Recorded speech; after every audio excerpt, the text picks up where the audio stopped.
ನೀವೇನಾದ್ರೂ ಪ್ಲಾಸ್ಟಿಕ್ ಬಾಟಲಿಯಲ್ಲಿ ನೀರು ಕುಡಿತೀರಾ? ಪ್ಲಾಸ್ಟಿಕ್ ಲೋಟದಲ್ಲೇ ಕಾಫಿ ಟೀ ಹೀರ್ತೀರಾ? ಹಾಗಾದ್ರೆ ಈಗಲೇ ಎಚ್ಚೆತ್ತುಕೊಳ್ಳಿ.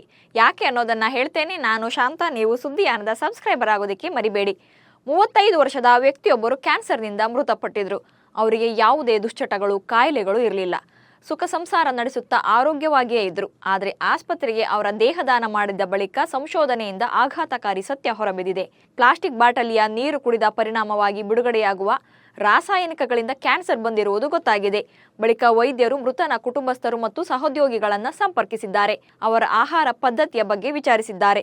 ಈ ವೇಳೆ ಮೃತ ವ್ಯಕ್ತಿ ದಿನಕ್ಕೆ 5 ರಿಂದ 6 ಬಾರಿ ಪ್ಲಾಸ್ಟಿಕ್ ಕಪ್ಪುಗಳಲ್ಲಿ ಟೀ ಕುಡಿತಿದ್ರು ಅನ್ನೋದು ಗೊತ್ತಾಗಿದೆ. ಕೊನೆಗೆ ಪ್ಲಾಸ್ಟಿಕ್ ಲೋಟ, ವಾಟರ್ ಬಾಟಲಿಯಿಂದಲೇ ಕ್ಯಾನ್ಸರ್ ಬಂದಿರೋದು ಪತ್ತೆಯಾಗಿದೆ. ಅಲ್ಲದೆ ಆರ್ಡರ್ ಮಾಡುವ ಊಟ ಕೂಡ ಕೆಲವೊಮ್ಮೆ ಪ್ಲಾಸ್ಟಿಕ್ ಕವರ್ಗಳಲ್ಲೇ ಕೊಡ್ತಾರೆ. ಇದರಿಂದ ಕ್ಯಾನ್ಸರ್ ಸೂಕ್ಷ್ಮಾಣುಗಳು ದೇಹ ಪ್ರವೇಶಿಸಲು ಕಾರಣವಾಗುತ್ತೆ ಅಂತ ವೈದ್ಯರು ಹೇಳಿದ್ದಾರೆ. ಹೀಗಾಗಿ ನೀವು ಕೂಡ ಎಚ್ಚೆತ್ತುಕೊಳ್ಳಿ. ನಮಸ್ಕಾರ.